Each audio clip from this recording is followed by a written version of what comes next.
പ്രളയത്തിന് ശേഷം റാന്നിയിലെ ശുചീകരണ പ്രവർത്തനങ്ങൾ തകൃതിയായി നടക്കുകയാണ്. ഇതിപ്പോൾ ഇവിടെ നാഷണൽ സർവീസ് സ്കീമിൻ്റെ വിവിധ സെല്ലുകളിലെ പ്രവർത്തകരാണ് നമ്മളോടൊപ്പം ഉള്ളത്.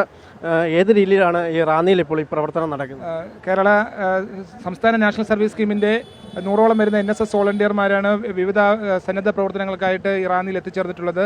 ബഹുമാനപ്പെട്ട പഴകുളം MLA നിർദ്ദേശപ്രകാരമാണ് സംസ്ഥാന NSSൻ്റെ കീഴിലുള്ള ഡിസാസ്റ്റർ മാനേജ്മെൻറ്റ് വോളണ്ടിയേഴ്സ് ഇവിടെ എത്തിച്ചേർന്നിട്ടുള്ളത്. അപ്പോൾ വീടുകൾ ക്ലീൻ ചെയ്യുക, അതുപോലെ തന്നെ ഇത് ഹരിതകർമ്മസേനയെ സഹായിക്കുക. തുടർന്നുള്ള ദിവസങ്ങളിലും ആവശ്യപ്പെടുന്ന പ്രകാരത്തിൽ വിവിധ സെല്ലുകളിലെ NSS വോളണ്ടിയേഴ്സിൻ്റെ നേതൃത്വത്തിൽ നമുക്ക് വീടുകളിലെ ശുചീകരണ പ്രവർത്തനങ്ങൾ, അവരുടെ ഇലക്ട്രിക്കൽ സംബന്ധമായിട്ടുള്ള പ്രയാസങ്ങൾ, സാനിറ്റേഷൻസ്, ഇതൊക്കെ ചെയ്യുന്നതിന് സന്നദ്ധമായിട്ടുള്ള പുനർജനി വോളണ്ടിയേഴ്സ് നമ്മുടെ കൂടെയുണ്ട്. തീർച്ചയായും ഈ ഇവിടുത്തെ ജനങ്ങൾക്ക് വേണ്ടിയിട്ടുള്ള എല്ലാവിധ സഹായ സഹകരണം നൽകുന്നതിന് വേണ്ടി സന്നദ്ധ സേന പൂർണ്ണമായും തയ്യാറാണ്.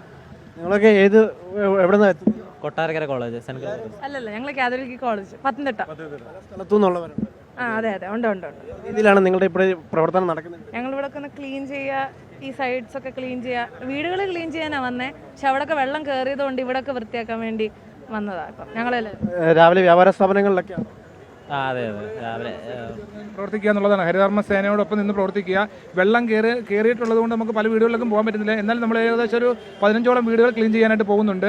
ബാക്കിയുള്ള ദിവസങ്ങളിൽ വെള്ളം ഇറങ്ങിയതിന് ശേഷം നമ്മുടെ ടീം അംഗങ്ങൾ എത്തിയിട്ട് വേണ്ടുന്ന എല്ലാ വിധത്തിലുള്ള ക്ലീനിങ് പ്രോഗ്രാമിൽ നമ്മൾ പങ്കാളികളാവും.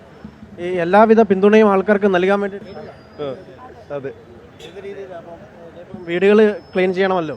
അപ്പം ഇനിയിപ്പോൾ അതൊക്കത്തില്ല, ഞങ്ങൾ ഇവിടെ സൈഡ്സ് എല്ലാം ക്ലീൻ ചെയ്തിട്ട് വൃത്തിയാക്കിയിട്ട് പോകാൻ അങ്ങനെ ഉദ്ദേശിക്കുന്നു.